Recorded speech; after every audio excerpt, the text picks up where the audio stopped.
Thank you for counting us worthy to be in your presence. This night teachers, O Lord.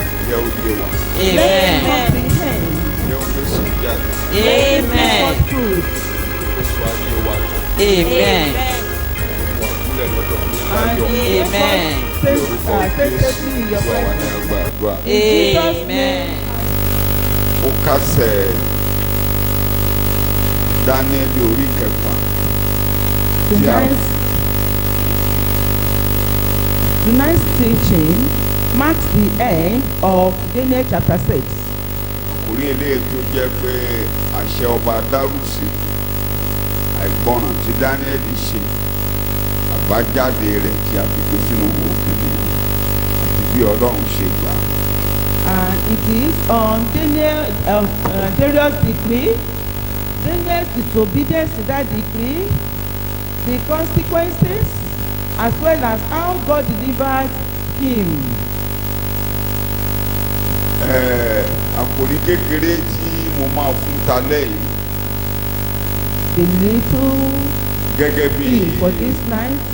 Gẹ́gẹ́ bí arákùnrin Matthew ṣe sọ. Àkòrí kékeré tí mo fún ẹ̀kọ́ alẹ́ yìí. Láti inú ọ̀jẹun lòun jẹ́ ti jáde wá àti láti inú alágbára ni adùn ti jáde. Àkòrí òwe Sámsónì ni mo máa fún ẹ̀kọ́ alẹ́ yìí. At least I will give it that of Samson's statement. Láti inú ọ̀jẹun ni oúnjẹ ti jáde. Food comes from. Láti inú alágbára and from ni the mighty ti jáde wá. That's where a mighty man of valor comes from. Look at it in your outline. There, the last sentence in English is there. Out of the eater comes from forth meat, and out of the strong sweetness.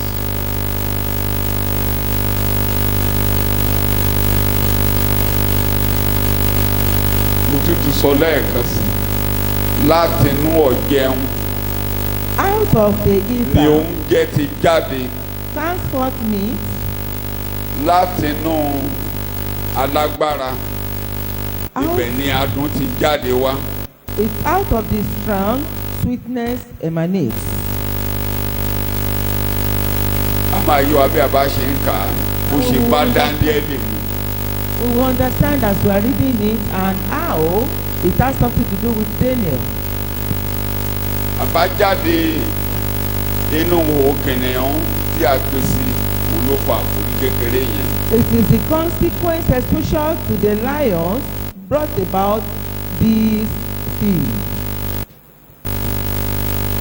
Fáàrà tó wà níwájú wa. The introduction before.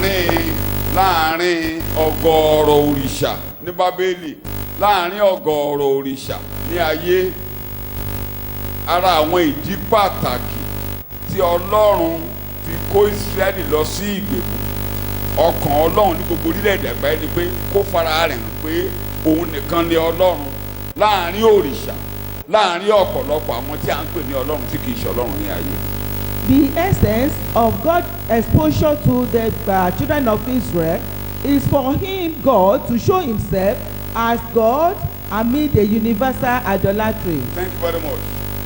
Kókó méjì nínú àwọn ète tí Ọlọ́run ní tó fi gbé Ísírẹ́lì kalẹ̀ gẹ́gẹ́ bí orílẹ̀-èdè, méjì ẹ̀ ó farahàn nínú àbájáde ìwò kìnìún tí a gbé Dáníẹ́lì sí. There are two major points that made God to set up Israel as a nation. And then this, we can see this from the consequence of Daniel's exposure to the lions. Ìkíní nínú méjì tó farahàn nínú mẹ́rin. That was revealed out of 4. Ìkíní. The first one. Ọlọ́run nìkan ni Ọlọ́run láàárín ọ̀gọ̀ọ̀rọ̀ òrìṣà tó ń bẹ ní ayé. God is the only God amidst universal idolatry. Ìkejì. The second one. Ọlọ́run máa ń bùkún àwọn tó bá ń sìn. bẹ́ẹ̀ nìkan bá ń tẹ̀lé ẹnikẹ́ni tọ́lọ́run bá yàn tó fọwọ́ lé báyìí ẹni ìbùkún ni. that God usually blesses his people, most especially those that he has chosen or appointed. He will make sure that he bless them. Ó jẹ́ ọkàn Ọlọ́run ní gbogbo Bíbélì pátápátá. It is the mind of God throughout the títí a fi wọnú ìjọba tó ń bọ̀ ọkàn Ọlọ́run nìyẹn pé òun nìkan ni Ọlọ́run tí ò sí àkàwé rẹ̀. Ọlọ́run owú ni àyèbá jowú láàrin ọgọ́rọ̀ òrìṣà láyé. Ó fẹ́ kí gbogbo ayé mọ̀ pé àfòun nìkan àfòun nìkan àfòun nìkan gbogbo ayé máa júbà pé òun nìkan ni. Nobody can be a rival. No idol can ever be a rival to God. And he wants everyone on earth to know that he is the only God among the nations, among the idolatry of the world. Ẹni tó ń bá dẹ̀ ti gbè tó ń gbọ́ wọlé báyìí kó jẹ́ tòun ayé rẹ̀ àdáyàtọ̀ aṣọ dẹ̀ ni wọ́n á fi ṣe àpẹẹrẹ láyé. And he who he calls and has appointed or chosen, he will make sure that he places his hand on him mightily and he will bless him, and the entire people will know that this person is of God. Ó jẹ́ ọkàn Ọlọ́run. It is the mind of God. Tó jáde àbájáde nínú pé a gbé Daniel lọ sínú. That was brought out from the fact that Daniel was put or exposed to the lions. Gẹ́gẹ́ bí èdè tí mo lò lẹ́ẹ̀kan pé èdè bàbá Sámsónì ló já kò rí ẹ̀kọ́ yìí pé láti inú ọ̀jẹun ibẹ̀ láti ń jẹun láti inú alágbára láti ń rí àdùn. It is taken from the statement or sentence of Samson that out of the eater comes forth meat, and out of the strong comes sweetness. Ẹ̀yin ọmọ Ọlọ́run á rántí pé and you children of God remember ìyàwó ní Philistine. When he wanted to marry a wife out of the Philistines, tani kan máa pàwé kan máa pàlọ́ ló pàlọ́. that he made this proverbial saying and nobody could decode it. Mo lè túmọ̀ rẹ̀. Nobody could decode it.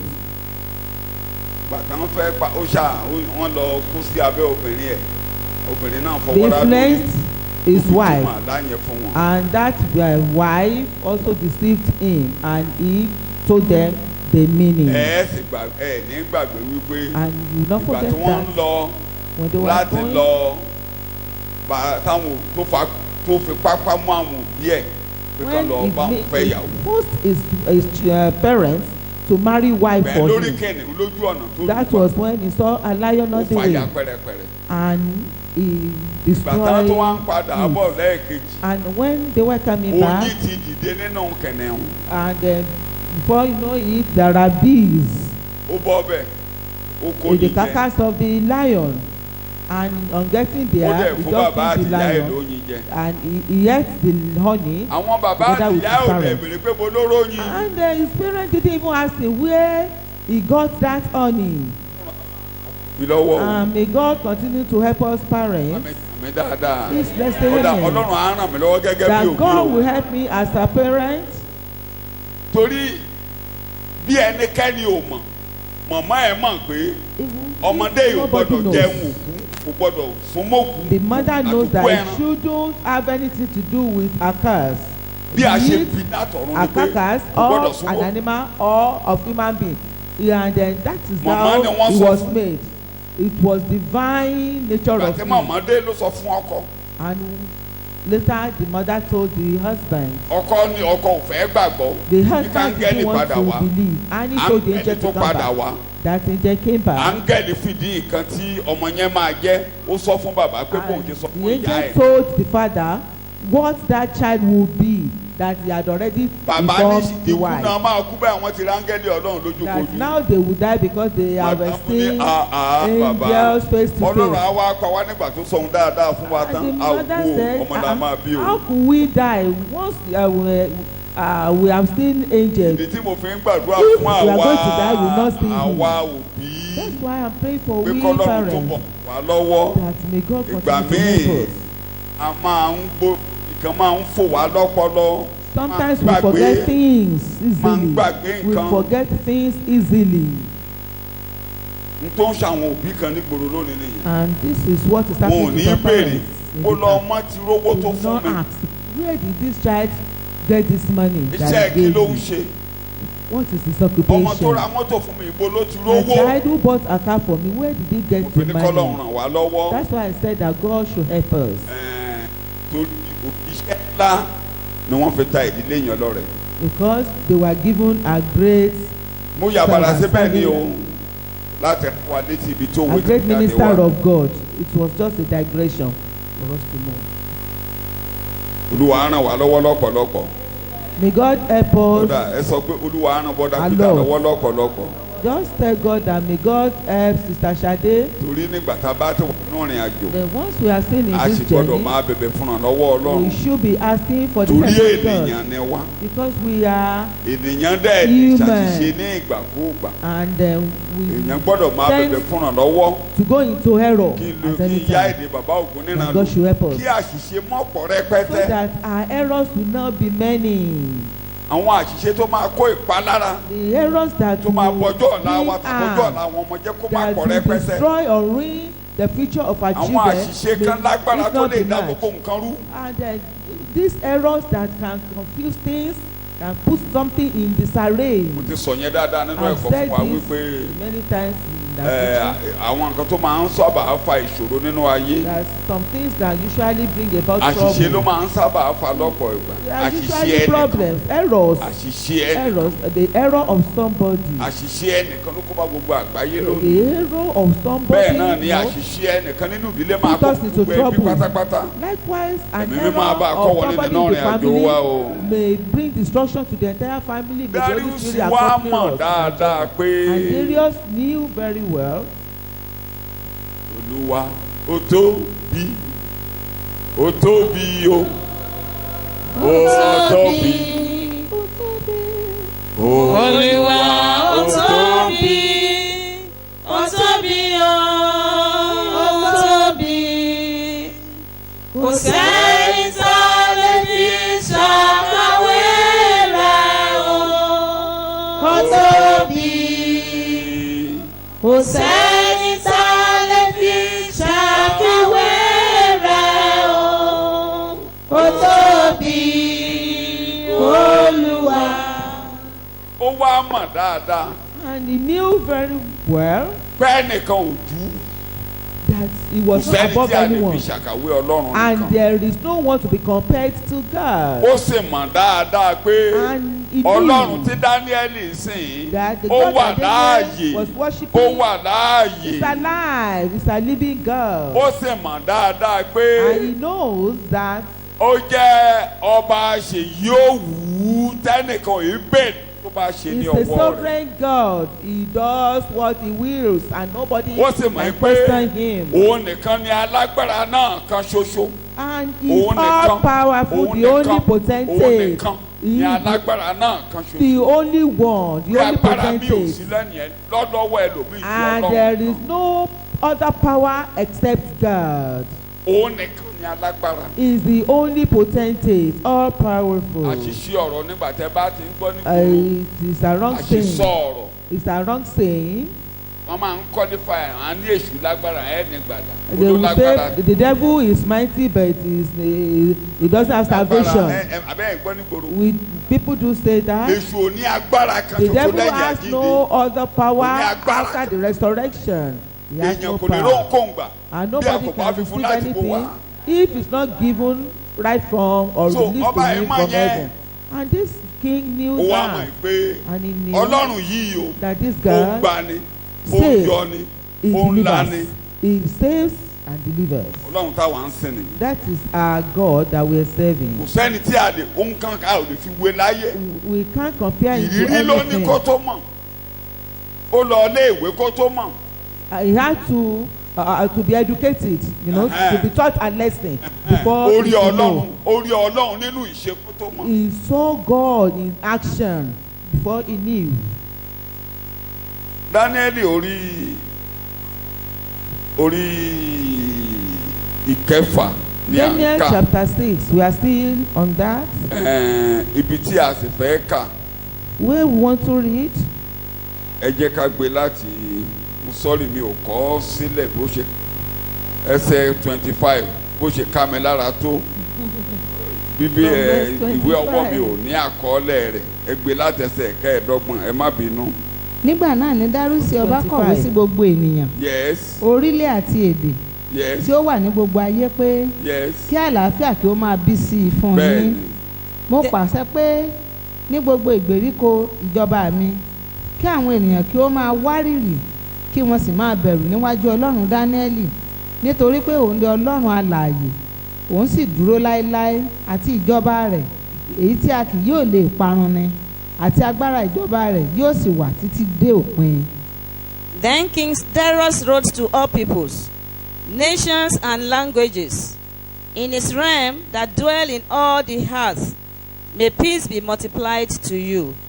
I make a decree that in all my royal dominion men must tremble and fear before the Lord of Daniel, for he is the living God, enduring and steadfast forever, and his kingdom shall not be destroyed, and his dominion shall be even to the end of the world.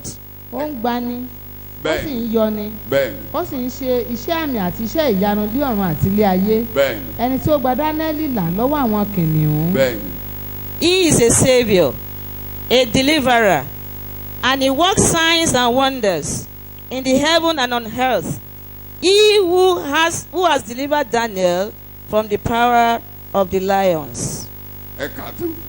bẹ́ẹ̀ ni dáníẹ́lì yìí sì ń ṣe rere ní ìgbà ìjọba dáírùsì àti ní ìgbà ìjọba kírúsì ará pásíà. So, Nǹkan tó fa àkórí kékeré mi nìyẹn ẹ kà á tán. so this man Daniel prospered in the reign of Darius and in the reign of Cyrus the Persian.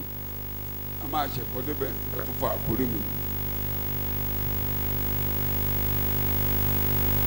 Ìtì Ọlọ́run fún ayé yín wàhálà kẹ́ wàhálà plan kan. of God concerning your life, Ìdìtẹ̀ ẹnikẹ́ni ogun níbikíbi kò lè the dàrú. battle or the plot of anybody cannot put it into. Daniel jáde gẹ́gẹ́ bí alágbára nínú ìṣòro yìí. Daniel came out as a mighty man even in Oh. this problem. Látinú ihò kìnìún ló jáde. He Tó came tún out ṣe of the rere. lion's den and he Táyé rẹ̀ prospered. létò táyé rẹ̀ And ládùn. his life is well planned. Tó di ẹni tí à ń gbé ga síwájú àti And tíwájú. he became mighty and Tó getting ń promotion tinú from ìjọba one kan dé place to ìjọba another. kejì. And has to go from one kingdom to another. Òun tinú ìjọba Bábélì ó lọ sínú ìjọba Go from the Médíà kingdom of ó tinú ìjọba Médíà lọ sínú ìjọba Páṣíà. Media and to that of Persia.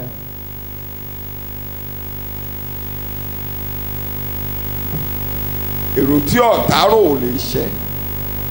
The thoughts of the enemy, the wickedness of the enemy Mo ti did máa ń not sọ have àní ọ̀tá ò ní ronú anything on. àní ọ̀tá ò ní sọ̀rọ̀. The enemy will not think. Bàbá wa kọ́ wa ní Psalm 2 pé àwọn ọba ayé kó ẹsẹ̀ jọ wọ́n ń gbèrò ohun kí ni wọ́n ń gbèrò. And they were planning vanity. Ẹni tó jókòó lórí ìtẹ́ yóò yọ ṣùtù On the throne. yóò sì fi mock wọ́n them. rẹ́rìn-ín. They will make jest of them, make mockery of them.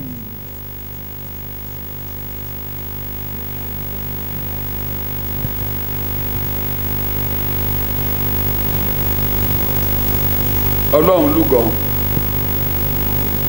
God ojú ọjọ́ kò decided báyìí ó ṣe God is wípé keeping meals. ó ń wòran lórí òkè is ó ń just wòran lórí looking, ìtẹ́ beholding them right from Lórí- the throne.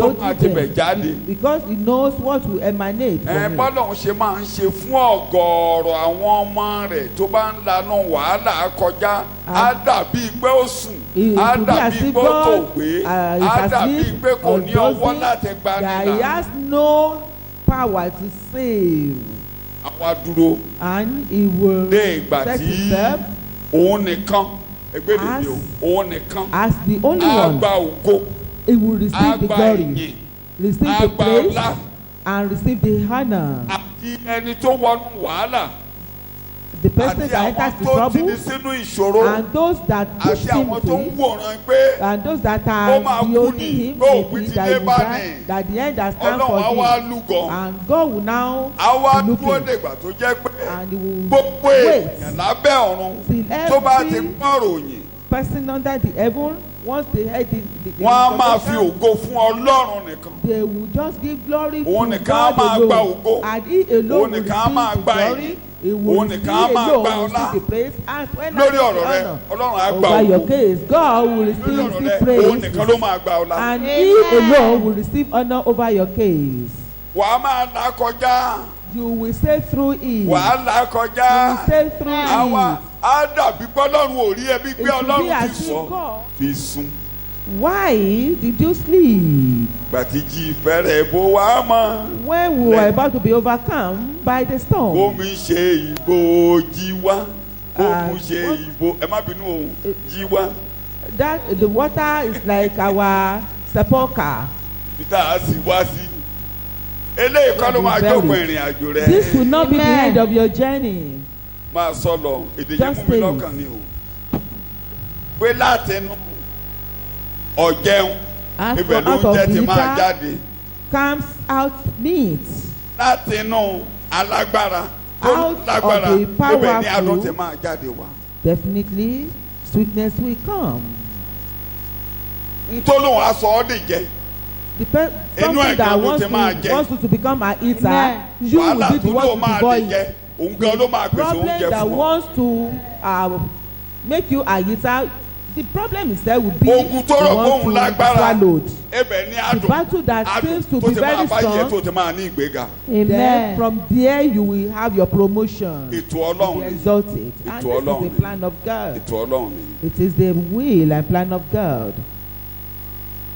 Ẹ wàá rí bá bàbá ọba báyìí ọba And you see Darius ọba tó now. fẹ́ràn Dáníẹ́lì This gan. thing Mo ti sọ fún ẹ̀kọ́ kó loved lè dágbà. Daniel, but he Kò lè couldn't dáyọ̀. deliver him. He couldn't Kò lè save dáràn him. lọ́wọ́. There's no how he will rescue him. Bó ṣe máa ń rí nìyẹn. And that is how it's always been. Má jẹ́ kó mo sọ̀rọ̀ mo tún tẹnu mọ́.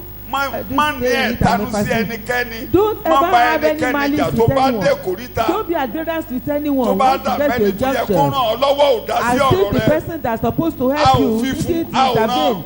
Meaning it A ò means fi that fún. he was not, the A ò person is not rán. sent, and it's not given to him to A ò help rán. you. He is not Tí a bá ràn sent. agbègbè sẹ́. If he's sent, definitely we take Ah, a no, step. sí ọ, Don't rárá. ever have a malice, Kò any lè malice, ṣẹ́gun. or even fight the Yàtọ̀ sí pé person. oníkálukú ló ní wàhálà. Apart from the fact that everybody has his own Yorùbá ní trouble. gbogbo aláǹgbá ló dánú délẹ̀. The Yoruba will say all lizards, they were crawling. Ẹnu ọrùn kan àkókò ilé ètò The one that has stomach ache, we do not know. Hallelujah. Hallelujah. Ẹni Ọlọ́run bá rán sí ẹ ló. It Ẹ wo is bó only ṣe the person that làágùn God sent to you that A will ò help fi you. fún ni. Because he A ò was fi not fún given. ni. He was A ò not fi fún given. ni. He A ò was fi- not given. A ò fi fún ni. He was not the person Mo to tún help you. tẹnu mọ́. I Lórí emphasize ọ̀rọ̀ it. ayé rẹ. On your Lórí case. ohun tó ń là On kọjá. what you are passing Ọlọ́run nìkan through. ló máa gba ògo It's lórúkọ only God Jésù. that will receive the glory in Jesus' name. Adùn máa jáde láti inú alágbára. Definitely, sweetness will come out of the mighty. So, àṣé fòyà ohunkóhun. Don't fear anything. The Lord will guide you. Just be in his dwelling place. God will guide you. He will guide you every day in all ways. He will care for you. He will guide you. Wọ́n ní Dárúsì gẹ́gẹ́ bí ọba torí òun ni leader world empire. Darius Àkókò ìgbà yẹn was ṣe the leader àkóso of the ayé world tó empire, yíká. and he Ó was ní controlling the entire world that gbogbo surrounded him. ènìyàn that all gbogbo men, orílẹ̀-èdè all àti men, gbogbo èdè lábẹ́ ìṣàkóso ìjọba òun languages under his jurisdiction, pé ká máa fi ògo fún Ọlọ́run they Dáníẹ́lì should nìkan. all give glory to the Ah. God of Daniel alone. Nípasẹ̀ rẹ̀ Olúwa yóò àgbò Olúwa ga. Then God will be exalted through Mo ní you. nípasẹ̀ wàhálà tó ń là Through kọjá the àgbò trouble you Olúwa are ga. passing through, Amen. God will be Àwọn exalted. onísùúrù Ọlọ́run Just máa be gba ògo lórí patient. ọ̀rọ̀ rẹ. God will receive glory Amen. over your case. Sùúrù. Just be patient. Sùúrù pátápátá. Just make sure that you are Mo patient. ti sọ tán bá ti ní kò ní sùúrù. Once you are told to be Rọ́jú patient, jìyà díẹ̀ sí. just be patient to Bíbélì ló sọ receive bẹ́ẹ̀ o. Ẹ fi àwọn wòlíì the tó wà suffering. ṣáájú nù. And you have to learn Jacob ló sọ from bẹ́ẹ̀. Ẹ fi the wọ́n prophets. ṣe àpẹẹrẹ Just sùúrù use them as àti illustration. ìyàjẹjẹ. as patient and of suffering. Jacob orí karùn-ún ẹsẹ̀ kọkànlá ló sọ bẹ́ẹ̀. Jude chapter Ó ní 5 ẹ̀yin has ti said, gbọ́ sùn ti sùúrù jó. you heard Ẹ ti about gbọ́ the tí patience of ìgbẹ̀yìn Job rẹ̀. and you have heard Àfi about wọ́n ṣe his àpẹẹrẹ end. sùúrù They were àti made ìyàjẹjẹ. Gbogbo the wòlíì pátá. illustrations Gbogbo of wòlíì patience pátá. and Gbogbo punishment wòlíì and pátá. the suffering. All the prophets, all of them, Àpẹẹrẹ sùúrù they are àti kí ni mo illustrations pè é? of patience and suffering. Tí a bá sì tún wá gbàgbé a ò ní If we gbàgbé. forget, we do Bàbá wa tó gbà wá not là forget olùgbàlà our wa Father that saved us tó as sọ wá dára Savior, dé Ọlọ́run. who made Aṣọ us ti our ìyà rẹ̀ household of tẹ́lẹ̀ God. We àti talk kí ló about tẹ̀lé òkú. suffering before and the glory that comes thereafter. So what you are passing through is going to become another story. Ohun tó ń là kọjá yóò padà wá di ìtàn. All nations, all Gbogbo languages orílẹ̀-èdè, gbogbo èdè, Always. orílẹ̀-èdè, gbogbo èdè to tremble. kí wọ́n wá rìrì. Ó lóun pàṣẹ. That he made the decree. Àṣẹ náà máa ń pa ẹ̀yin náà mọ̀. They decreed Wọn ò that ní time, àṣẹ pàápàá media especially media àti media Persia. and Àwọn Persia. ló ní àṣẹ. They Wọ́n ní have wọ́n máa decree. gbé àṣẹ. They Tí usually ẹnikẹ́ni kò lè yí. usually write a decree that no one can change or alter. Àwọn ló ní lọ́wọ́. No one can change it. They have that. Ẹ̀ẹ́dì in them. lọ́pọ̀lọpọ̀ gbà nínú ìwé Many Ẹ́sítérì. times in the book of Wọ́n ṣe ń pàṣẹ Esther, tí ẹnikẹ́ni ò lè how yí they were padà. commanded making a decree. Yín náà rántí nígbà And you remember Ámánì lọ síwájú ọba. when a man went to the Ó presence gbé owó of the king. kalẹ̀ fáwọn tó máa múṣẹ́ ìránṣẹ́ ṣe. Ó ní kó bá fi èdìdí rẹ̀ di kí akọni òfin méjì àti He made pàṣẹ. a decree that the king should seal. Tẹ́lẹ̀ kódà wọ́n kọ̀wé lòdì sí ọba gan. They even wrote contrary to a king. Àwọn ìgbìmọ̀ ọba àwọn The mẹ̀múkà àti àwọn council of the àwọn king, ìwọ̀fọ̀ ọba tó yí ká. as well as the Nígbà servant, tán the ní ìyàwó eunuchs. ọba ò jáde sí ọba kó wá farahàn níbi When the wọ́n ti wife mẹ́mú. or the queen of the king didn't come out Wọ́n ní for kó people wá to fi see, ẹwà rẹ̀ that hàn he should come and display her beauty níwájú gbogbo ènìyàn in tó the mú presence ọ̀gọ̀rọ̀. of For 180 everyone. days náà fi mẹ́mú.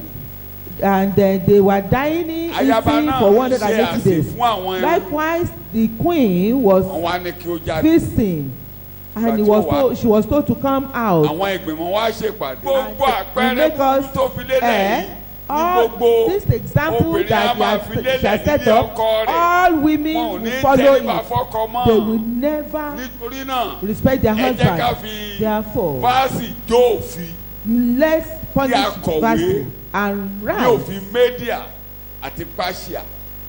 at the Tẹ́nikẹ́ni degree of kò lè Media yí. and Persia that nobody could alter.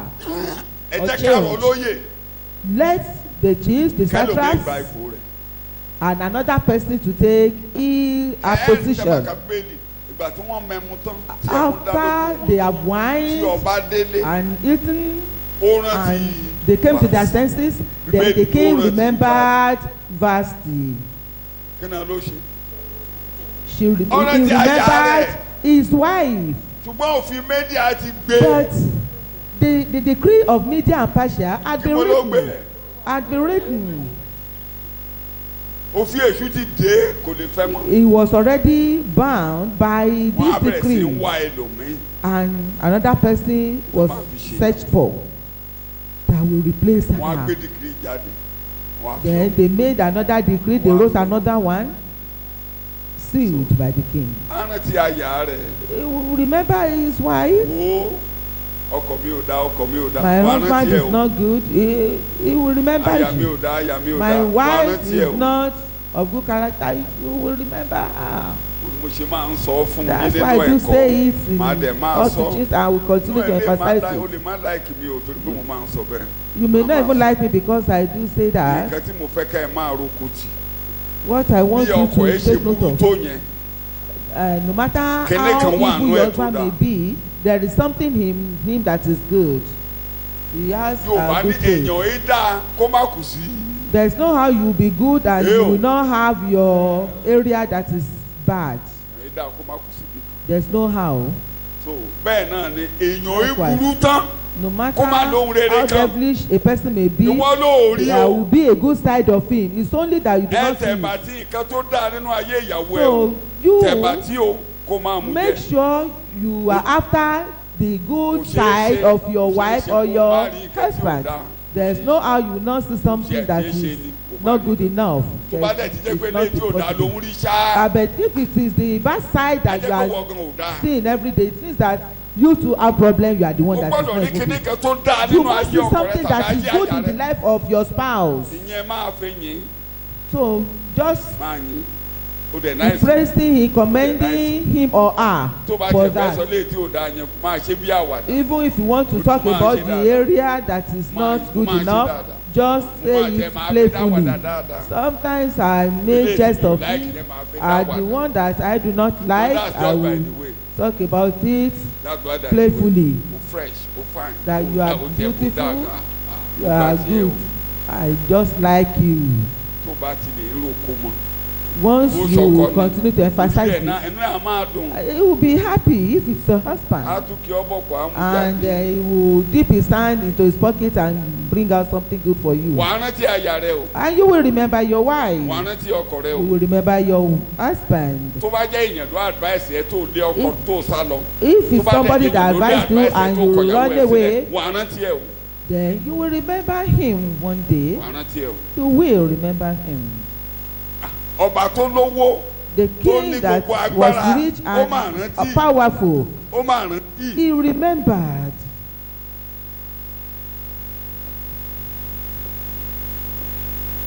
ṣùgbọ́n kinní kan ni mo máa ń mú mi lọ́kàn But I mi ò do dẹ̀ lè ṣaláìsí have something in my mind and òun náà I ló will ṣẹlẹ̀ say níbí it. gbogbo òfin ènìyàn fi All èṣù àtòfin the ènìyàn laws àtòfin orí of ilẹ̀ man and Ọlọ́run of nìkan devil òun ni and the Ọlọ́run. one that is on ground, God alone is ẹgbà tí God. Jésù ti lè parí iṣẹ́ Since Jesus had completed the gbogbo work, àṣẹ tí a bá tó lòdì sí ọ all other commands or Ọlọ́run á decree bẹ̀dì that is pátápátá. contrary to you, God will bridge it. tani mo ló máa bẹ́ di He will intervene. Ọlọ́run á bẹ́ di so àtẹ̀pàṣẹ The decree had been made, gbogbo ayé máa jọ́sìn and all Òfin the entire ìjọsìn world nígbà- should gbogbo worship. ayé pátá The entire world must gbogbo worship. ayé pátá The entire wọn world ò lè must yí yẹn padà worship. gbogbo They àgbáyé can't pátá alter that. àwọn náà ló ṣòfin ẹ má They were gbàgbé the one that made the decree. ẹni tó dìtẹ̀ òfin yìí The person who àwọn tó plotted dìtẹ̀ it, yìí these wọ́n people, ti di oúnjẹ àwọn kẹ̀nẹ̀ they have become the food to the lions. àwọn ló sọ pé wọn ò fẹ́ rí Dáníẹ́lì They were the kó one ga that said they don't want Daniel to prosper. wọ́n ní ò fẹ́ rí They were the one. Dáníẹ́lì dẹ̀ ga And lẹ́yìn wọn ló ga Daniel prospered wọ́n and he lójú was wọn ò ní rí exalted ire Dáníẹ́lì and they said they would not àwọn ló wí see the bẹ́ẹ̀ o goodness of Daniel. They Daniel were the ò one ṣe that pèlè said wọn it. lórí o Daniel didn't cast àwọn ló them. sọ bẹ́ẹ̀ They o were the one that said ẹni bá ti it. fẹnu ara ẹ̀ sọ pé kì í ṣojú Who ló said ti máa it? dá fún ọ That is òun ló not in sọ his bẹ́ẹ̀ presence o that it will be well with ṣùgbọ́n ní you. ti dídá It ó máa dá is fún he ọ that said it, but it will be well with you. má bàa sọ òun ló sọ bẹ́ẹ̀ Never say that with him. pé òun He fẹ́ was rí the ẹ one that kó said ga it. That he doesn't want to Pé kì see í you ṣojú. being exalted. over his dead body. Pé àgbà tó ń bá òun ló kú. wí bẹ́ẹ̀ He á dẹ̀ said kú it and he will ó dẹ̀ die máa dá fún ọ and it shall be well with you. mo wí kó dá ẹ o òun ló wí òun fẹ́ dá ẹ o Don't pray that he will die. He has already said it. let him die Don't No. even pray pé kó kú o. má bá wọn gbà Never let do him die that. ẹni bá ti sọ bẹ́ẹ̀ He who ló said sọ it is the one that said it. ṣùgbọ́n ní ti dídá ó máa dá fún But For you, it shall be well with you. nẹ́tẹ̀gẹ́gà òògà. Exhortation, you be exalted. ó mú alágbe láti Because orí ẹ̀. he takes the poor from kó the wá jókòó pẹ̀lú donkey, àwọn ọmọ. and he made him to Kán lè sit jogún. with the princes so that we hear it. ó mọ̀ọ́mọ̀ ó mọ̀ọ́mọ̀ ó mọ̀ọ́mọ̀ He deliberately- ó mọ̀ọ́mọ̀ he tí ọ̀run deliberately- sọ̀kalẹ̀ ó mọ̀ọ́mọ̀ he tí ọ̀run deliberately sọ̀kalẹ̀ came down from láti heaven. fà wá gòkè. To lift us up. ó mọ̀ọ́mọ̀ sọ̀kalẹ̀. He deliberately Ó darapọ̀ came mọ́ wa down. nínú He ìyà. identified with kó us parí in ìyà. suffering. ó To darapọ̀ end mọ́ wa kó fà suffering. wá gòkè. He identified with Nígíga, us to lift us òògà. up. You will be lifted up. lódún tó wá ṣe láyé ni. This is what he has come to do on ó earth. fà wá. For him to Ọba ni ọ́. draw us up. bí èdè mi má You bàa are a gbàgbé o. king. Don't forget you are born my great. statement. what do I say? Abioleni you are born ńlá. great. Abioleni ọba ni ńlá. ọ́. You are a king. ó ní wọlé. You will never crumble. bí Yorùbá àlórí adé òṣùgbó. That the Abi- prince, the ó head ní that will bí wear wọ́n sọ sí o. crown would not ó be níbi the táwọn ń bush. sọ sí o. ó níbi táwọn ń sọ sí. ìmọ̀lẹ́ tí mo ń sọ yìí pé. But what I am saying, ẹ̀dá wa. that you our are nature born to rule and to dominate. àdá and ọ that láti jọba kó o sì nobody can ṣàkóso. change it. Kò sí ẹni tó lè yí eléyìí padà. so ẹni bá wá ní kò ní ṣe é So ṣe. anyone that says it will not be possible, òun ló sọ pé kò ní ṣe é he ṣe is one lójú that said it. lójú ara rẹ̀ ní And òní ṣe é it ṣe. is even in his own presence that it will not be possible for him. that Daniel said did it. not struggle for it. Daniel Bẹ́ẹ̀ ni ò èyí tẹ̀ náà jàǹpátá fẹ́lẹ̀ yìí. ẹ má sì wàá gbàgbé. And don't forget, sọnù ẹ̀kọ́ tó kọjá pé I said it ìrìn the àjò tí last bàbá time, wa rìn. that the journey that our Láti fà wá father gòkè took náà in ní order Daniel to nínú lift us sọ. up, ẹ rántí pé You olúwa remember. darapọ̀ mọ́. that darapọ̀. God ó identified darapọ̀ mọ́. with him in that sepulchre, the death. àwọn akọni ọkùnrin bíbélì tí wọ́n dín kìnìún lẹ́nu. These are the valiant men that stopped the mouth of the lion. wọ́n dín kìnìún lẹ́nu. They stopped the mouth of the lion. lion killers. láti Àwọn ọ̀dọ̀ tó ń Samson pa láti ọ̀dọ̀ kìnìún, Samson right from Samson dọ́dọ̀ bàbá Dáfídì fúnra rẹ̀. to Daniel, to David kan lára àwọn himself. akọni Dáfídì náà lion One killer. of the men àkókò of yìnyín ló Valor tiẹ̀ of lọ mú Daniel. kìnìún ní ihò tó fi mọ́lẹ̀. This is the, there is a particular person there àtẹ̀wá tó that gbẹ́ ní pé kó lọ máa bá kìnìún gbélé. eats lions, and he was even thrown into the lions den.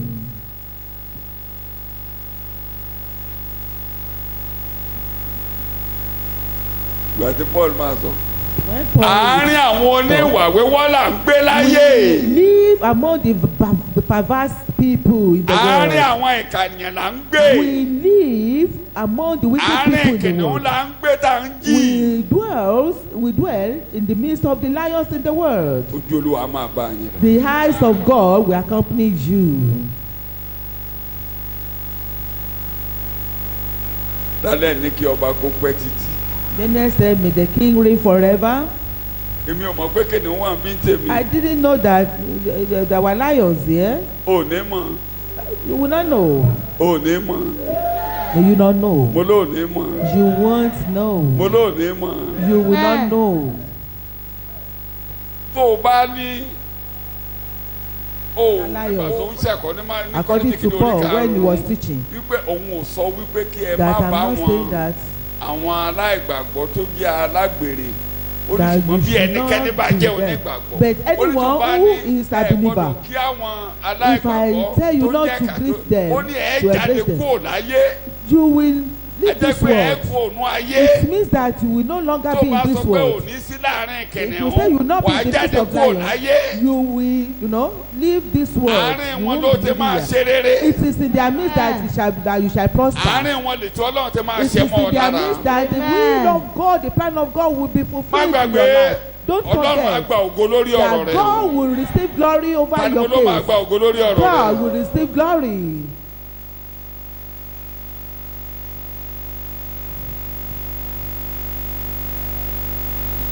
Jẹ́ nǹka ẹsẹ̀ díẹ̀ ká tó máa lọ. Kí gbogbo èèyàn máa wólẹ̀ ká máa wólẹ̀ Everybody Psalm 2 should bow down. verse 11 kí gbogbo èèyàn máa bẹ̀rù. People Kán should wólẹ̀. fear. Kán bẹ̀rù Ọlọ́run. Tremble Daniel and fear. Psalm 2:11. Daniel's God. Kí ẹ ló fi túmọ̀ ìbẹ̀rù sí? sin olúwa Bẹ́ẹ̀ ni. ẹ sì máa yọ̀ tí ẹ̀yin ti ìwárìrì. Nǹkan tó ń fẹ́ tọ́lọ́run ń fẹ́ achieve ni pé ó fẹ́ What God wants to achieve achieve here is Psalm 66 He wants to achieve Psalm Verse 66 2. verse 2. verse 2 tọ́lọ́run fẹ́ achieve Verse 2. nínú ayé wa nínú In our life, Ogunkógun in tó bá our dé, journey, tó fẹ́ whatever, achieve. Yes. whatever ẹ comes kọrin ọlá during orúkọ our rẹ̀ journey. ẹ mú ìyìn rẹ̀ Sorry, ní ògo. Isaiah chapter 66 verse 2. I'm sorry. Not Psalm. Isaiah 66. Isaiah 66 verse 2. Isaiah 66 verse 2. I'm sorry. nítorí gbogbo nǹkan wọn ní ilé ọwọ́ mi sáà ti ṣe Bẹ́ẹ̀ni, gbogbo nǹkan wọn ní sì ti wà lé olúwa ti wí bẹ́ẹ̀ni. ṣùgbọ́n eléyìí lè mí ó wò àní òtòṣì àti oníròbìnú jẹ́ ọkàn tí ó wárìrì sí ọ̀rọ̀ mi. Onírò ìbínú jẹ́ ọkàn tó ṣe kí ni o. Ẹgbàlà nìkan lọ́lọ́run jókòó tì láyé. One who is poor and contrite in spirit, So who gbogbo trembles ẹ̀yin at my onígbàgbọ́ word. Bíbélì tí ẹ ti You rí believers ìgbàlà. of the Tí ẹ bá Bible that have gbanú received wàhálà salvation, kọjá, whenever you are passing Ohunkóhun through tó turbulent dojú kọ period, fọkànbalẹ̀ pé nínú ọ̀rọ̀ ayé rẹ that in àwọn the kan course of your àtẹ̀pàṣẹ life, ayé rẹ rí gbàlà. some people will receive salvation Ìgbàlà ló through wà láyé you. Ọlọ́run ò ní kankan náà ayé jù ètò ìgbàlà o. God does not have any other thing in Ogun this tó world ń ja than orílẹ̀-èdè salvation. gbogbo àgbáyé The báyìí. battle that the entire world is passing through is Káwọn èèyàn salvation. wólẹ̀, For káwọn everybody èèyàn to wólẹ̀. bow down. Ara àwọn newsletters tí mo ń gbà One of the newsletters wọ́n that lo you èdè do kan lẹ́nu ẹjọ́ receive mẹ́ta ẹ̀ tí mo kà used one particular wọ́n ní sentence during Yes. COVID-19 during COVID Bible. They read the Bible. wọ́n gbé statistics ẹ̀ jáde.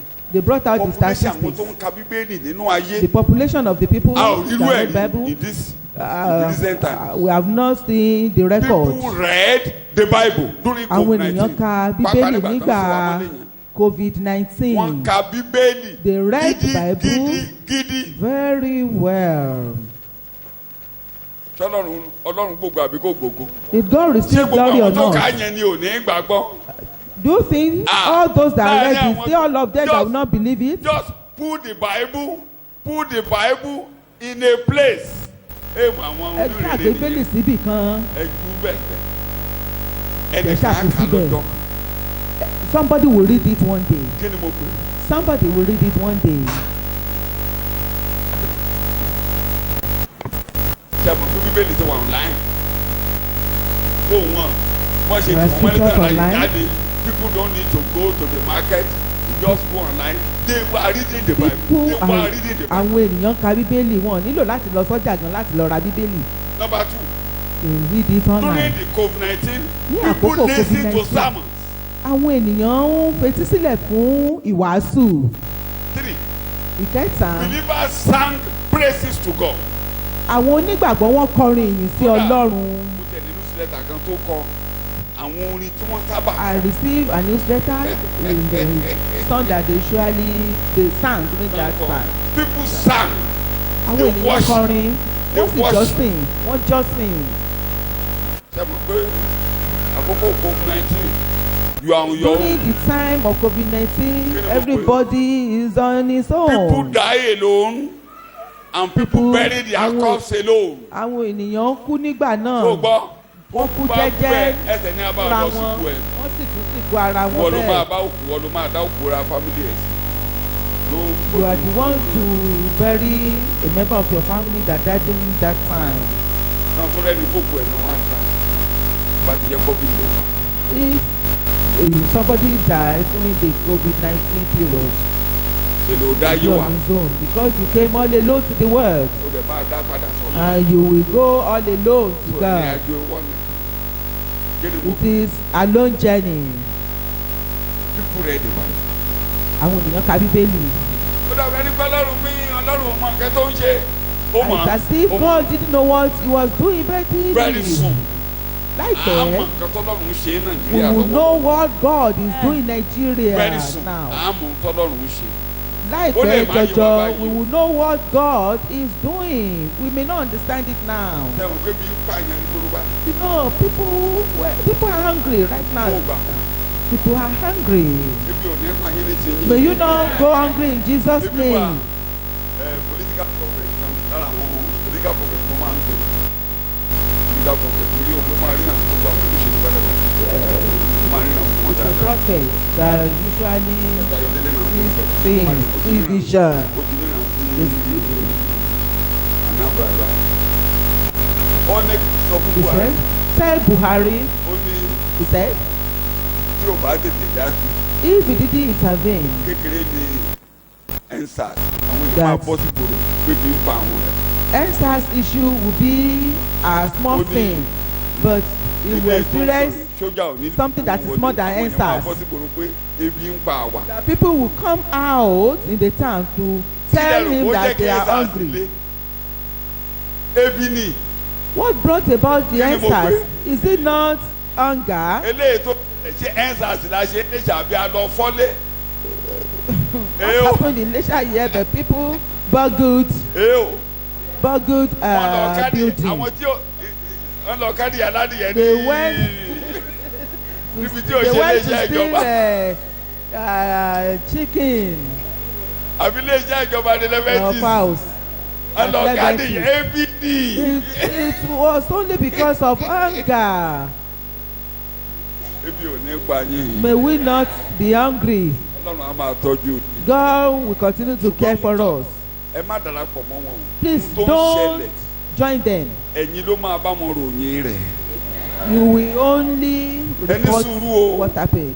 Just be Things will be patient. tough, Nǹkan lè things le, will be difficult, ó lè ṣòro, but ẹ rẹ̀ rìn ṣùgbọ́n àjò. you will laugh at last. Àkòrí tó mú mi lọ́kàn. The title Mo that mú was mi lọ́kàn on my mind some 2 hours ago. Mo kàn kọjọ fún síbẹ̀. bíi wákàtí méjì Láti sẹ́yìn. inú ọ̀jẹun ní kíni Out ti of the jáde wá. eater, Láti can't inú food, alágbára ní kíni ti out jáde of the wá. strong, Nínú wàhálà tó wà yìí, adùn àjáde níbẹ̀. in your turbulent period, sweetness will come out. Ohun tí àwọn èèyàn rò pé ò ní rí, ó rí nínú wàhálà yìí. You have not seen before, Ọ̀tá you rò will see pé that. So what òun the máa enemy, sọ ọ́ dà. Òun thought náà that etí ọ̀tá he yẹn wants ò you ní to ṣẹ. become. Òun yẹn. the plan of the Tọ́lọ́ enemy mi will lọ́kàn not yóò come ṣẹ to mọ́ ọ pass. lára. And whatever God has in mind for you will come to pass in your life. Gbogbo èèyàn ó wárìrì. For people to Olúwa ìwọ tremble. nìkan ni Ọlọ́run. You, God, you are the only God. You are the only potentate. Tó bá ti ń là á kọjá. Whatever Yorùbá ló sọ whatever eléyìí you are o. passing through, Yoruba Wàá that fẹsẹ̀ said, Bíbélì tó túmọ̀ Yoruba rẹ̀. adage, Wọ́n ní bí a bá ń sọkún, a máa that ṣe whenever kéde. we are Ìyẹn ni pé nínú crying, wàhálà, be nínú even in wàhálà tó bá trouble, wà, in any trouble you ọ̀nà are, àbáyọ wà. there is a way of Ọlọ́run á escape. lànà àbáyọ. God will So open má a way bàrà of rẹ jẹ́ escape. torí oníṣòro. Don't spoil Má yourself, dàdà don't kódà. destroy yourself, Má dàdà don't kódà become torí something oníṣòro. else because Má you wo have Bíbélì a mọ́lẹ̀. problem. Don't ever trample upon the Ìwọ Bible. kọ́ ló tẹ̀ ní wàhálà You are láyé. not the only one with Àwọn èèyàn ti kọjá lọ, tán People lárú ẹ̀ have kọjá. gone, they have gone away and they have passed through the same thing you passed Kò through. sí tó ń là kọjá There's tẹ́nìkan ò là nothing you kọjá pass rí. through that no one has passed People through have it passed before. through and they become victors. Àwọn ènìyàn ti là kọjá tí wọ́n sì di aṣẹ́gun. Wọ́n náà di aṣẹ́gun lórúkọ Jésù. And you will become victor in Jesus' Mo wà name. láǹkà tí mo ti fi ń jọ́sìn láàárọ̀ yìí nígbà tá a mi It's jọ́sìn. one of the items I used Ó to kàn mí worship God lọ́kàn. this morning. It entered my Mí lọ́kàn. mind. You will be case of disaster. Let him in constancy follow the them. master. There is no discouragement. Child makes the one one free remain. His flesh abounding. Faith to be a pilgrim. Tó mú mi débẹ̀ àmì just mo ṣe ń jí Brought bọ̀. me there. We Olúwa ò were ṣe o. worshiping God as God. Thank you. Mo ní nínú ìrìnkèrindò nínú igbó elégbèje. In my journey in this Mo ṣe lè ti wilderness, Fágúnwàre ni. Mo just láwọn èèyàn like lè máa bu written in wọ́n the ń bu book àwọn of aláìmọ̀kan Fágúnwàre. ló ń bu pé ó ti wà too religious. people Gbogbo were, elégbèje là ń là kọjá. have you seen Òun ló kọ̀wé him Igbó talking to Ìrúnmọlẹ̀. me? Because he Ojú wrote ọ̀dẹ ní that Igbó book, Ìrúnmọlẹ̀. A Hunter in a Thousand Bush. Tó ń kọ́ wa pé à ń lanú gbogbo wàhálà ayé kọjá. And he's Dídùn ló máa dùn teaching us níkẹyìn. that we stay through Wàhálà já. and you it will Wàhálà become já. sweetness. We stay through Mo it. ní wàhálà já. You will stay through it. àwọn kan ti kọjá. Some people have gone away. Ní orin tí mo máa fi ń jọ́sìn. Just like the son The that saints used to that worship. have gone ahead before us. Àwọn ènìyàn mímọ́ tán ti kọjá lọ You were ṣáájú wa. their might. Ìwọ ni You were their agbára. fortress. Ìwọ ni ojú You were their wọn. might. Ìwọ lágbára And you were wọn. their rock. Ìwọ sì ni You àpáta were wọn. their captain in the Ìwọ ni well-fought balógun fight. wọn Not nínú only that, ìjà. you were their light Ìwọ in gan the ni dark ìmọ́lẹ̀ world. wọn nínú ayé òkùnkùn. God will be your light in the dark world. Ọlọ́run yóò jẹ́ ìmọ́lẹ̀ rẹ. Yóò mú wa lájà. It will make Yóò us mú wa stay lájà. through. It make us stay through. So tá a bá ti ń kà tán wọn. Whenever we are reading their Kì í ṣe story, torí tí wọ́n ara wa it's là ń bá not really because sọ̀rọ̀. of them, but we are talking to ourselves. Pé watch máa ronú pé Just think. tó bá ń ṣe kinní If you do kí ló fẹ́ something, kó jẹ́ èrè Ọlọ́run nínú what will kinní. be the reward of God in this thing that I'm doing? What ìwọ gan máa bìrà ẹ́ what do I want to achieve? Kí ló máa ti bẹ̀ jáde? Tí ayé máa What is gbólúwa it ga? that I want to achieve? Will people exalt God? Torí a máa ṣe Through nǹkan mi à ń this, ronú objective ẹ̀ kàn sometimes wúwa. we do What something will that be your without objective as thinking. a believer? Kí ni yóò jẹ́ èròǹgbà rẹ gan-an gẹ́gẹ́ bí onígbàgbọ́? Kí ló fẹ́ kọ́lọ́hún mú jáde? What do Kí you ló want fẹ́ kí God àwọn tó bá gbọ́ to achieve tó bá from it? gbọ́rọ̀ rẹ? Kí ló What fẹ́ do kó you sọ want nípa people that Bíbélì? is Kí ló fẹ́ kó sọ that nípa hear Jésù? us? What Kí ló fẹ́ they kó sọ want- nípa you want Ọlọ́run them rẹ?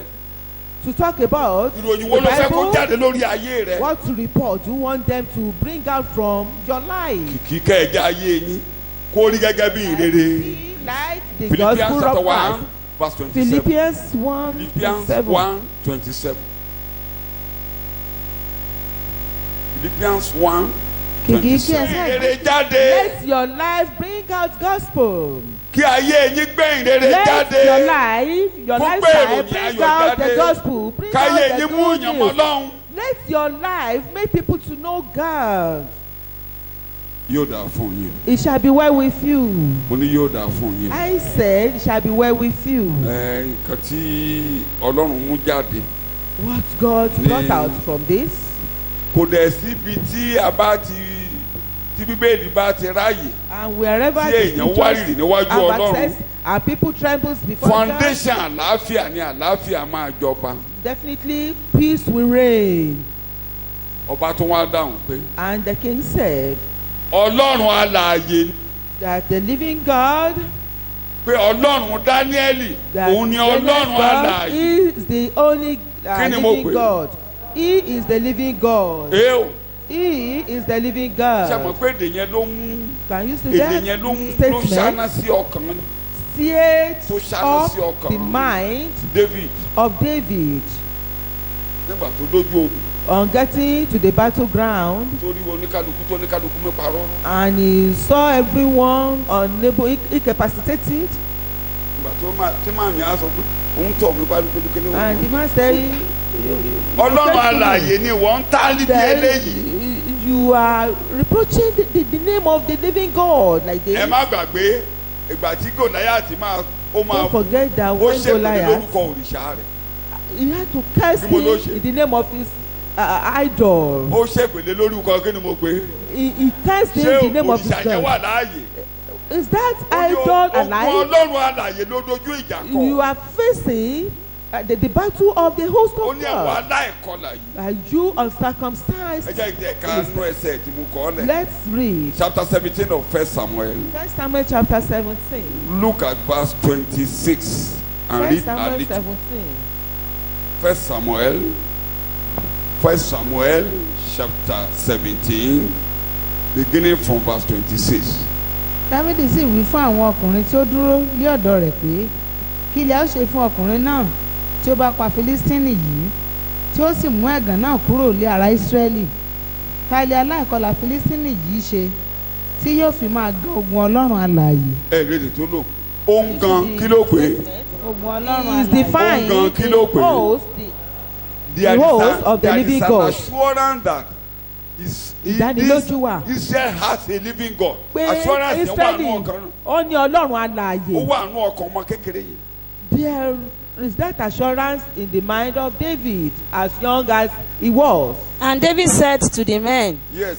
standing by him, what shall it be done For the man who kills this Philistine and takes away the reproach from Israel, for who is this uncircumcised Philistine, that he should defy the armies of the living God? ìgbà tí wọ́n lọ lójú ogun ìyẹn wá ní. On getting to the ó fi kú battlefield, lórúkọ òrìṣà náà wá dáhùn. that you Lónìí cast me in the ló name mọ̀. of your Lónìí idol, ló that mọ̀. today you will Ọlọ́run know alààyè ló ń gbógun tì. that you are waging war against the living God, Ọlọ́run náà dá ìgbèjà ara rẹ̀. and God, Lórí ayé rẹ̀ Ọlọ́run á gbèjà Himself. ara rẹ̀. God, Mo ní Ọlọ́run á gbèjà ara rẹ̀ o. God will fight for Amen. Himself Mo ní Ọlọ́run á over your gbèjà case. ara rẹ̀ o. He will Amen. fight for Himself over your life. Jeremiah 10:10 ẹ mọ̀ pé gbogbo òrìṣà yòókù wọn ò ríṣẹ́ Ọlọ́run wọn ò wà That láàyè all other òkú ni wọ́n. idols, they are not God, they are ṣùgbọ́n dead olúwa Bẹ́ẹ̀ ni God. ọlọ́run òtítọ́ ni bẹ́ẹ̀ ni òun ni ọlọ́run alààyè Bẹ́ẹ̀ni. àti ọba ayérayé bẹ́ẹ̀ ni ayé yóò wárìrì nígbà tí ó bá ń bínú bẹ́ẹ̀ ni orílẹ̀-èdè kì yóò lè dúró ní ìbínú rẹ̀. ṣe ti gbọ́n òun nìkan ni Ọlọ́run He ayé is yóò the only wárìrì God. òun nìkan ṣoṣo ló The wà entire láàyè. world will tremble. Òun but nìkan he ṣoṣo ló wà láàyè. alone is ẹ ti ẹ padà alive, is ẹ living. padà sí ẹsẹ̀ ìkíní sí ìkẹrin Let's go back to verse 1. Jeremiah orí kẹwàá yẹn ẹ padà sí ẹsẹ̀ Jeremiah ẹ chapter gbọ́ ọ̀rọ̀ 10. tí olúwa sọ fún yín ẹ̀yin Bẹ́ẹ̀ni. ilé Ísírẹ́lì bẹ́ẹ̀ ni báyìí ni olúwa wí ẹ má ṣe kọ́ ìwà àwọn kèfèrí kí àmì ọ̀run kí ó má bàa dààmú ẹ yín máa kà á lọ. nítorí pé wọ́n ń dààmú àwọn orílẹ̀-èdè nítorí asán ni ìlànà àwọn orílẹ̀-èdè nítorí igi tí a ké láti igbó ní iṣẹ́ ọwọ́ oníṣọ̀nà àti ti àáké wọ́n fi fàdákà àti wúrà ṣe é lọ́ṣọ̀ọ́ wọ́n fi ìṣó àti òlùdí mú kí ó má lè mì ẹsẹ̀ karùn-ún àti kẹfà péré mo wọ́n fẹ́. nàró bí igi ọ̀pẹ Mo fẹ́. ṣùgbọ́n wọn kò fọhùn Ẹn. gbígbélé à ń gbé wọn gbígbé là ń gbé wọn. nítorí wọn kò lè rìn má bẹ̀rù wọn nítorí wọn kò lè ṣe èdè búburú mo fẹ́ lò bẹ́ẹ̀ ni. The wọn ò lè same ṣe statement. búburú kan. For bẹ́ẹ̀ they ni cannot àti do ṣe rere evil. kò sí nínú wọn. ire kan Nor wò can they do any good. Their Oh, yes. idols are like pillars yes of turned works, yes as upright and stationary and immobile yes as a palm tree. immobile he can move yes As a palm tree, yes. like scarecrows in a concubine field. Mo fẹ́ lò ẹ- They yes. cannot speak. wọn ò lè sọ̀rọ̀ They have to be carried, yes for they cannot walk. bẹ́ẹ̀ ni Do not fear of them, bẹ́ẹ̀ ni for they cannot do evil, they cannot do evil. neither is it possible for them wọn ò lè rere kan ò sí nínú. to do good.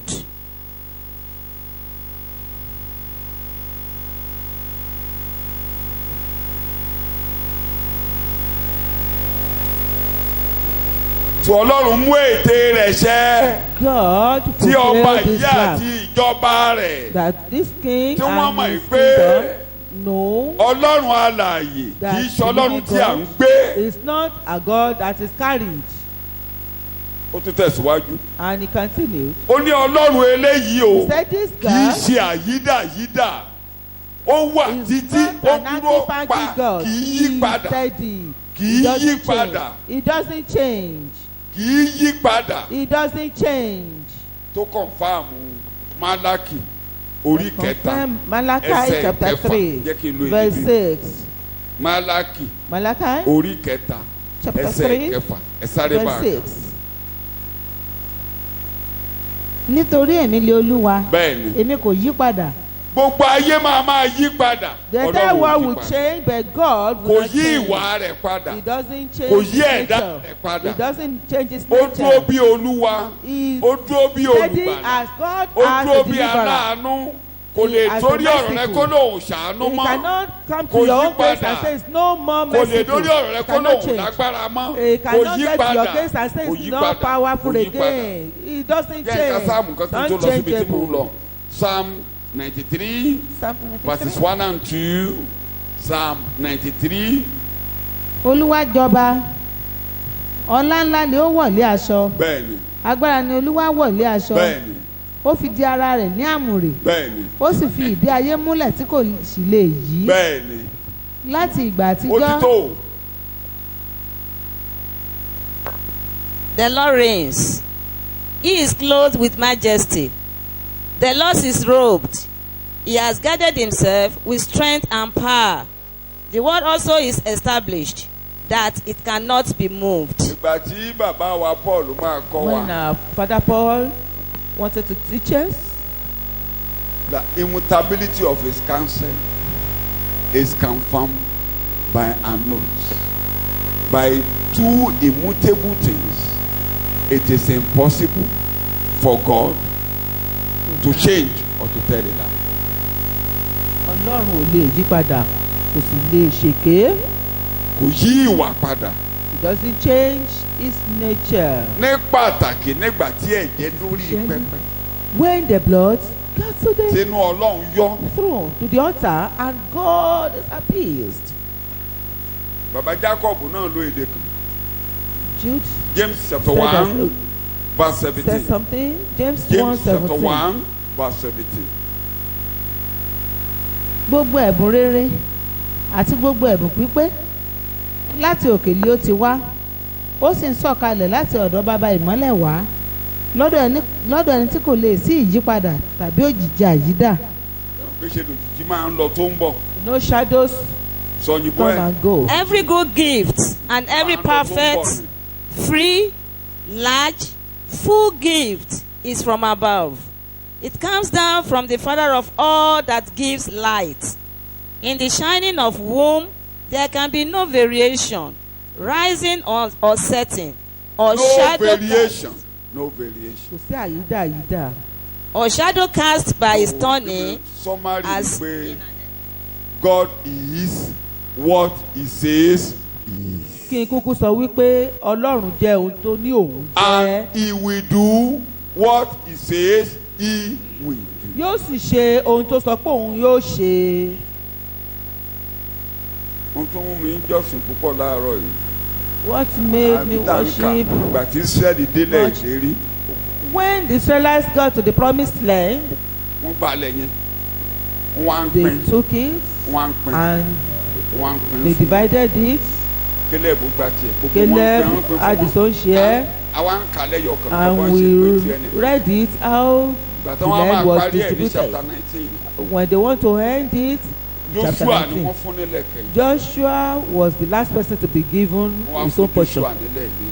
and they gave him his own share, Mo his ló own portion dàbí of the òun land. nìkan nínú That generation. he alone among Gbogbo his generation tó generation, wà nílẹ̀ Egypt pátápátá. all other Láwọn tó rí generations, iṣẹ́ ìyanu nílẹ̀ Egypt. those that Òun nìkan saw àti Caleb. the wonderful deeds of God, Ni wọ́n rí lóṣooṣù. Joshua and Caleb, Ó dàbí erémọdé sí àwọn kan. it was like a child's play. Ó to some dàbí people. kódà bàbá Abraham Even the gangan father fúnra rẹ̀. Abraham Ọ̀tọ̀ himself, nìkan tó ń retí nígbà he tó ń sọ was fún pé expecting something mo máa else. fún ọ nílẹ̀ iṣẹ́. When he Àwọn was ọmọ rẹ̀ máa told lọ, that ó you will be dàbí given this erémọdé. land, that your Ó dàbí children will go, erémọdé. it was Ó like a dàbí child's play. àwàdà. It was as Ó if dàbí it's not a yẹ̀yẹ́. serious matter. But at last Gbogbo gbogbo ṣe èdè tí wọ́n pè all àwọn the ọ̀lẹ́jọ́ kan. statements, Ẹ má sọ̀rọ̀ burúkú o. Don't Mo ti tún sọ ever fún yín, mo ti say yàgbára o. evil Má sọ̀rọ̀ things. burúkú sọ́mọ. Don't say negative Ọmọ á ṣe wà má utterance sọ̀rọ̀ burúkú o, má to jẹ́ your kára lọ o. child. Don't Má jẹ́ allow kára lọ your o. flesh to use you. Gbogbo èdè tí Jacob lò nínú ìgbóná ara ló ṣe pátá All the nígbà tí wọ́n délẹ̀ statements lérí. that- Gbogbo ẹ̀ ló ṣe pátá. Jacob Pátá. uttered. Everything came Lévi to ò pass. nílẹ̀ bí ò bá ṣe pé That bí ò bá ṣe pé Levi Lévi wouldn't sá have sí abẹ́ Ọlọ́run. Had any Wọ́n portion, ṣàfùní if sọ̀bọ̀ not that ó máa rí ibi tọ́jú ẹ̀. he Ọlọ́run wọ́n ní Ọlọ́run ní ìpín under rẹ̀. God, that God Nígbà tí is mo your máa wo portion. Símọ́nì, When I look at that, àwọn á into mú that of Símọ́nì lọ sí Simon, ilẹ̀ Júdà. he was taken to the Ó parẹ́. land of Ẹ bá ti Judah, ka pé and lọ then ẹ ní rílẹ̀ ẹ lè rílẹ̀ Símọ́nì mọ́. You can Ó never parẹ́ máa yé see lára. it. Wọ́n sọ sọ́kùnrin Júdà. he Wọ́n nílẹ̀ disappeared. Símọ́nì pọ̀. Wọ́n ò fún nílẹ̀ wọ́n lọ fún nílẹ̀ láàrin Júdà. He was given a land, Bàbá ti ní amidst ṣe là máa pété wọn the lé. land of Judah, that theirs will be upon his brethren. Kí ló ń bí ọ nínú? Kí náà ń ṣe tẹ́nìkan ò ṣe? What have they done that Kílẹ̀ nìkan ṣe nobody tẹ́lẹ̀ has ṣe ever rí. done before? Àwọn bọ́mọ rẹ̀ What sùn. did they do Bá ti àwọn bá bọ̀dá àwọn bá ti dáhùn sùn. that they Ọlọ́run fẹ́ ṣiṣẹ́ ìgbàlà. Àwọn bọ́ìsì yìí wọ́n lọ that dènà. these two boys, because God wanted Táwọn to bọ́ìsì. Gbogbo àwọn Canaanites do yẹn ti a kọ́ work of làbẹ́. salvation, they, Wọ́n ti kọ́ làbẹ́, wọ́n ti da and iṣẹ́ they ẹ̀dùn, wọ́n ti gbọ́dọ̀ circumcised rí them iṣẹ́ ẹ̀dùn. because they wanted Bẹ́ẹ̀ ni to àwọn be boys part of yà. Israel. And Kí these ló ń two bí ọ? boys went. Kí ló ń bí ọ? What Kí ló is ń bí it ọ? that is making Kí you ló angry? fẹ́ achieve? What is it that Tó o you bá want ṣe to really kúkú achieve? yẹn tán, If èrè you wo ló máa rí if bẹ́ẹ̀? you commit that Tó o bá ṣe evil, wà what ìkànnì, reward kí will lè you rè rẹ̀? get? What will be your reward? Kí lè rè What rẹ̀? is your gain?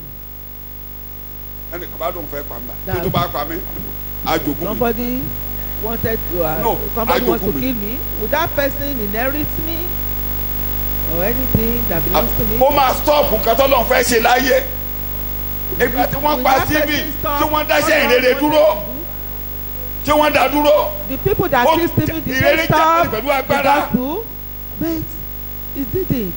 Ìrere Whereas jáde he came pẹ̀lú agbára. out, he came out with mightily. wọ́n yọ̀dà wíríwírí. They brought out their sword, bàbá náà tún fọwọ́ ra kú rẹ̀ títí and títí the ó tún father dọjọ́ thought, alẹ́ as kí he ló told lè tó age, bẹ́ẹ̀ what is so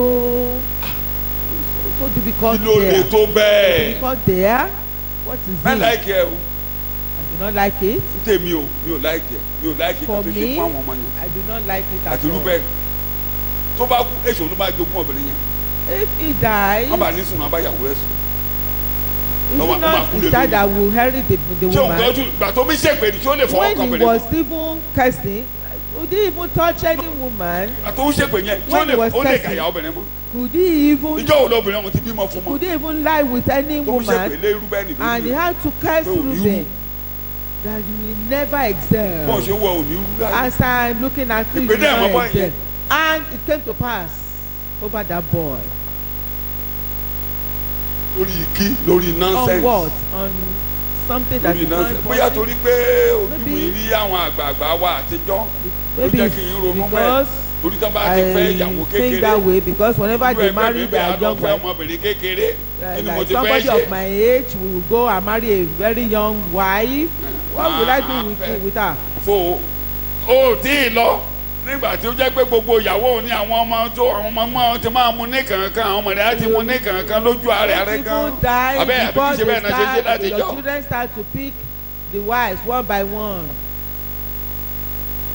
lọ́wọ́ fẹ́ kú lé lórí. and that's why you want to die. mi ò sọ pé nǹkan tó máa ń ṣe dá o I'm not saying that what the boy mi did ò was good. justify pé nǹkan táwọn I tí wọ́n ṣe didn't dá o justify that wọ́n mo he ní did má well, sọ̀rọ̀ burúkú but sí wọn that don't má ṣe talk at pèlè wọn me. lórí Don't curse them. má sọ̀rọ̀ burúkú lé orí wọn Don't curse má sọ̀rọ̀ them. burúkú lé wọn lórí torí Don't ohunkóhun utter torí evil ohunkóhun statements nígbà tí bíbélì kọ́ wa pé on them. máa The Bible súre says, má ṣe to pè bless. àbẹ́ṣe bẹ́ẹ̀ náà ṣe kọ́ wa Never curse. má súre ìbá Bless. ṣenú ìjọ Even ìbá in the ṣenú church ẹbí or in your ẹnikẹ́ni tó family, bá ṣẹ̀ ọ́ má anybody jẹ́ who kulé wọn lórí má jẹ́ pé offended you, don't curse them. Bless them. bẹ́ẹ̀nu mi kàn yín tó bá bẹ́ẹ̀ ló máa rìn. That what is in my mouth or in my mind, if I utter Má it ṣe pé o. out, that's how you will be throughout Kí ni your mo life. kàn ń sọ ni Never pé- curse. bí àlá It's just bí like I àlá do, like I ẹ̀yin náà do. máa wò Just ènìyàn do. máa ń gbàgbé nǹkan Looking at you. ọmọ People èèyàn do máa ń forget gbàgbé things. ẹ̀yin náà máa wò We human ibi beings tẹ́ ẹ̀ wà forget lóní things ṣòro kó lè wherever you débẹ̀ are. lánàá Do you think you can get Mo ń bèrè, ṣòro kó lè position where débẹ̀ you lánàá. are?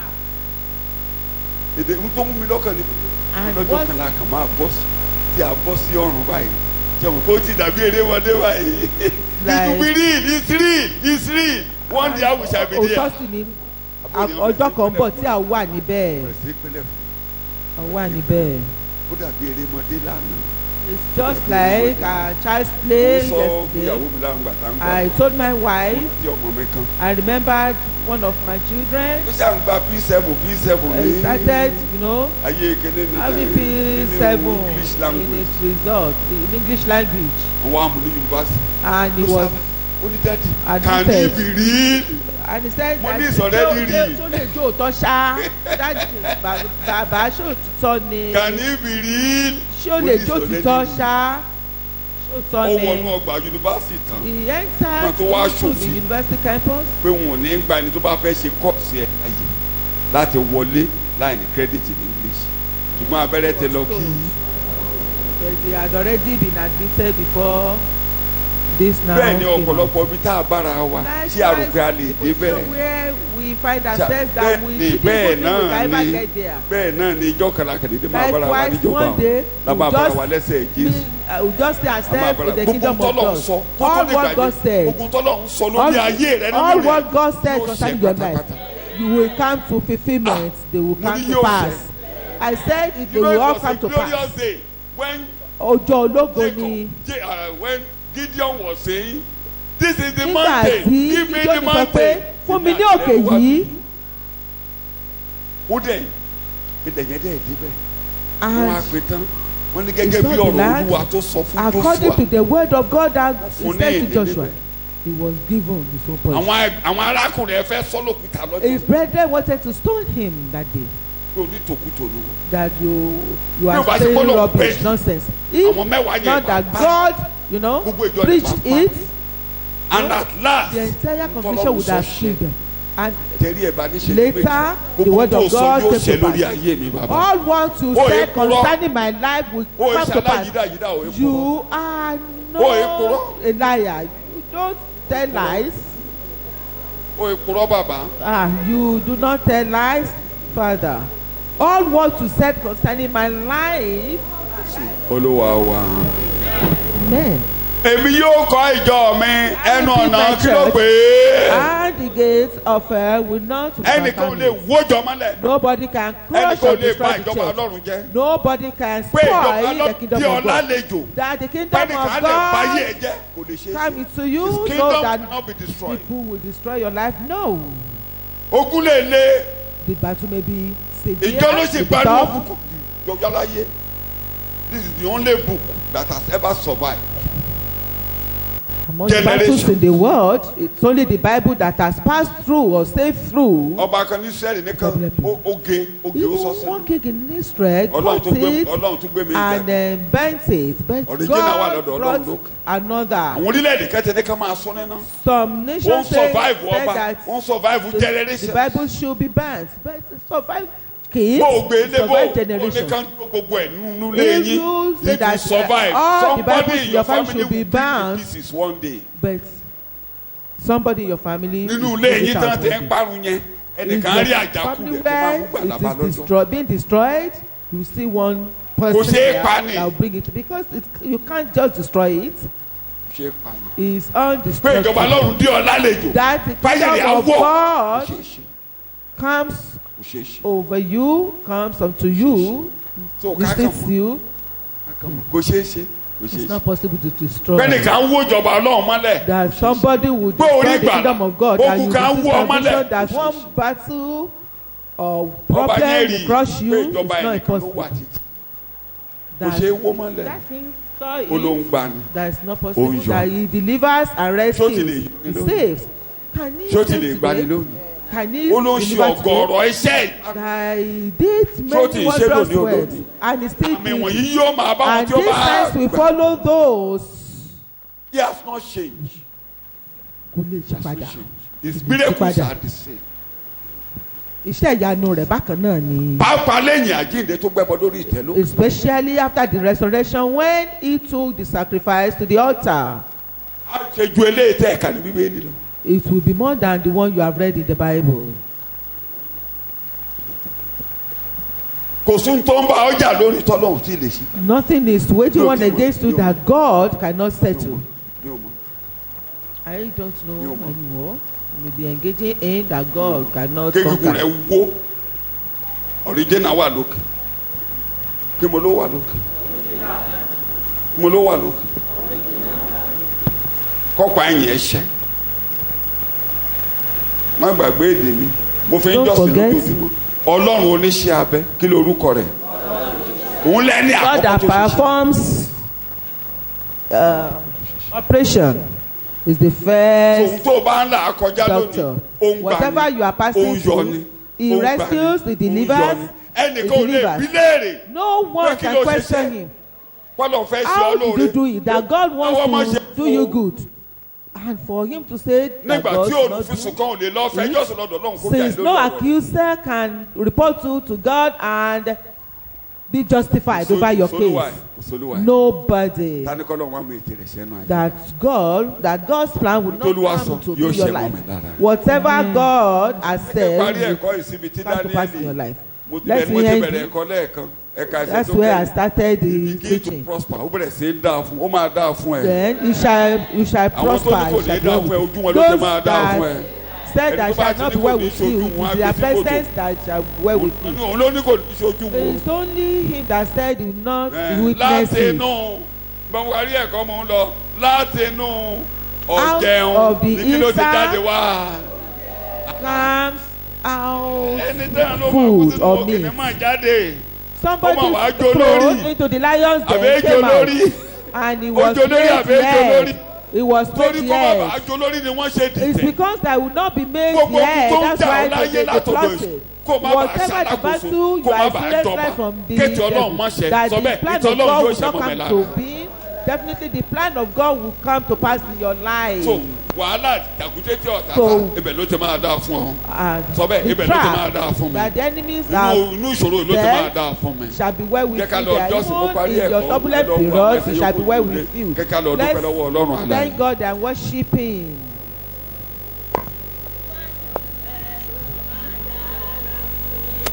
Ìfẹ́ ti Ọlọ́run ìdàpọ̀ ti ẹ̀mí mọ́ kó wà pẹ̀lú wa. Ẹ kí hallelujah. Ẹ ṣé, God bless you.